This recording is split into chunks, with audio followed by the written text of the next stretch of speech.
Yo, okay, so hold on. How has it been more than 5 years since YouTube boxing started, but KSI and Jake Paul still haven't fought? What the f? So because we still don't 100% know who would win if they did fight, I decided why not look at their past matches to see who performed better in them. Now we are gonna take into account the boxing skill gap between Jake Paul or KSI and their opponent. So for example, if Jake Paul knocked out FusiTube, that wouldn't be ranked as high as if KSI knocked out Mike Tyson like he says he can. Okay, Mike Tyson. The thing is, like, people are like, mate. Don't say you can beat Mike Tyson. Do not. I actually could though.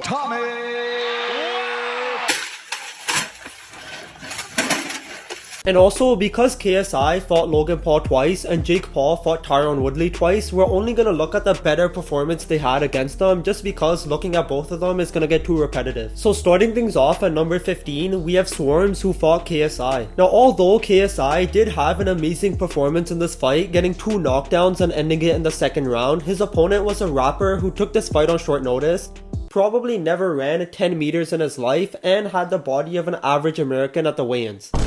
Like, do I have to say anything else? This was pretty much expected to happen. Going over to number 14, we have Joe Fournier who also fought KSI. Now I didn't really know where to put this fight just because it did end in a no contest with KSI absolutely penetrating him with this elbow. But I couldn't put it below Swarms just because Joe Fournier at least had a professional boxing background, so I decided to put it at number 14. I mean, he was performing pretty well against him for the entire fight by landing a massive right hand here, but when he tried to finish it off by going in on the inside, yeah.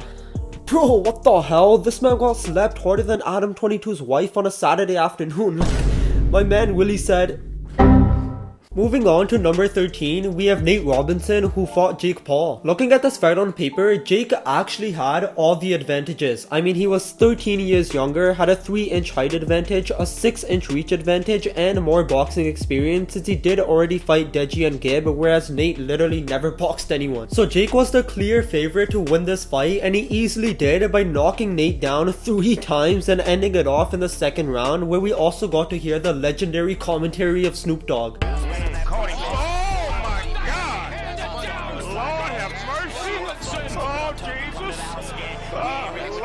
Snoop Dogg is singing the hymns. He's trying to get out ring. Oh, Lord! Coming in at number 12, we have the almighty GOAT of YouTube boxing, Luis Alcaraz Goat Nada. Huh?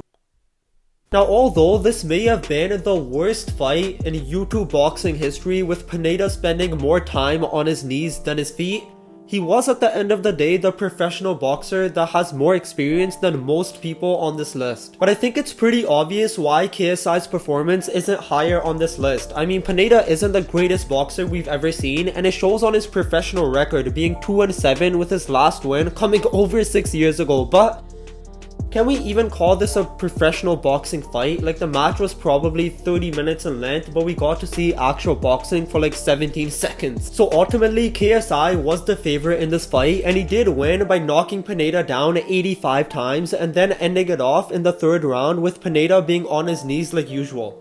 Bro, is this man trying to fight or give KSI a blowjob? But the funniest thing about this entire fight was right here. KSI hits him with a clean uppercut which sends him down, and he still complains of getting hit in the back of the head. Like, did you get hit by Michael Jackson or something? Moving on to number 11, we have Logan Paul who fought KSI. Even though this was the biggest fight in YouTube boxing history, it wasn't the greatest with how both KSI and Logan fought. Overall, Logan was by far the favorite to win this fight just because he had way more time to train for this one when compared to his first fight against KSI, which ended in a draw. And also, just look at him.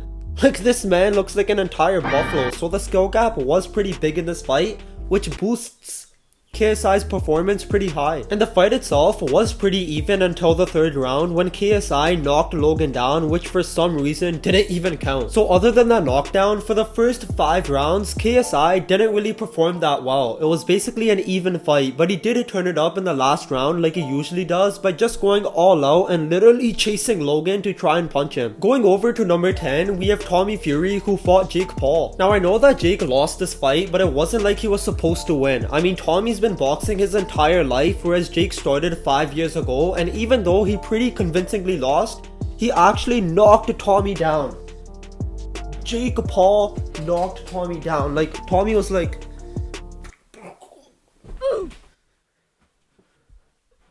Like, imagine having Fury as your last name and you get knocked down by Jake Paul. Huh? Coming in at number 9, we have Face Temper, who fought KSI. Face Temper has always been known as a pretty good boxer in the YouTube scene, not only because he is in general a good boxer, but also because he's come from a martial arts background. And although KSI was the favorite to win this fight, some people actually had Face Temper winning just because of his overall boxing skills, and also because he just came off a first round knockout win against Overt Flow. But KSI shot all those people up by knocking Temper out clean in the first round by landing a nice 1-2 right on his chin. I'm gonna say this right now, bro. You're gonna have a hard time trying to touch me. Whoa. I really think you're underestimating me, but it is what it is, and you know, it's gonna be fireworks. Yeah, I mean, yeah, but slim.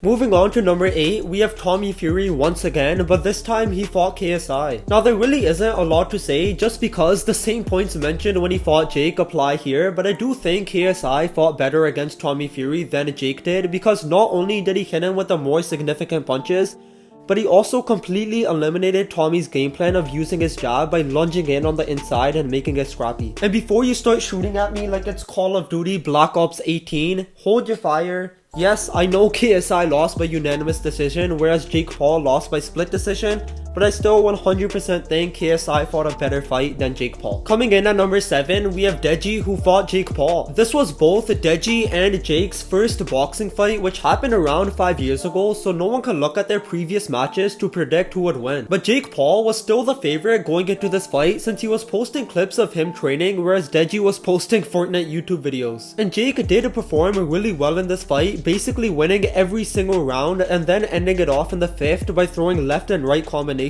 Moving on to number 6, we have Anderson Silva, who also fought Jake Paul. Anderson Silva is obviously a fighting legend, and that alone made a lot of people think he would easily beat Jake Paul, but he was 47 years old when this fight happened, whereas Jake was only 25. The fight itself was a pretty clear Jake win, with him also knocking Anderson down in the last round, but Anderson still put up a great fight and stole some rounds in there as well by coming forward at Jake and landing some shots on the inside. Coming in at number 5, we have Nate Diaz, who also fought Jake Paul. We all know that Nate Diaz has amazing heart and never gives up when he's fighting, which makes him a pretty tough opponent, but Jake still dominated the entire way through, landing big shots in the early rounds, knocking Nate down in the middle rounds and continuing his pressure in the later rounds. Moving on to number 4, we have Joe Weller, who fought KSI. Now this was KSI and Joe Weller's first ever fight, but probably around 98% of people thought Joe Weller was gonna win just because he did have an athletic background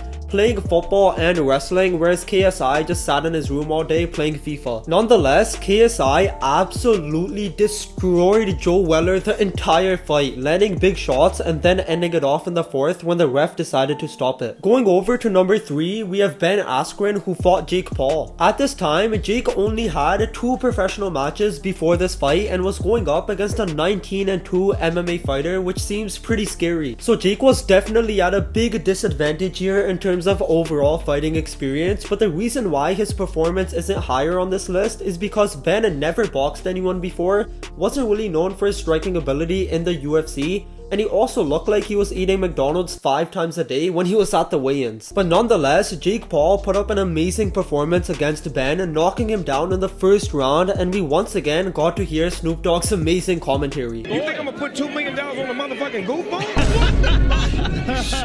Jake Paul sparred with former world champion Jean Pascal and also cruiserweight contender. Get my motherfucking money, Jake!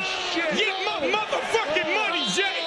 Get my motherfucking money, Jake! Get me my motherfucking money, Jake! Moving on to number 2, we have Anan Giri, who also fought Jake Paul. And this is again basically for the same reasons as the Joe Weller fight, where everyone thought Gib was gonna storm through Jake Paul, penetrating him harder than Logan Paul's fiance, but literally the opposite happened, where He knocked Gib down 3 times in the first round and ended it off here. But finally, coming in at number 1, we have Tyron Woodley, who again fought Jake Paul, and it's pretty obvious why. Woodley had a 19-7 MMA record where he was known for his striking ability and performed really well when he fought Jake for the first time, so a lot of people thought he would beat him the second time, but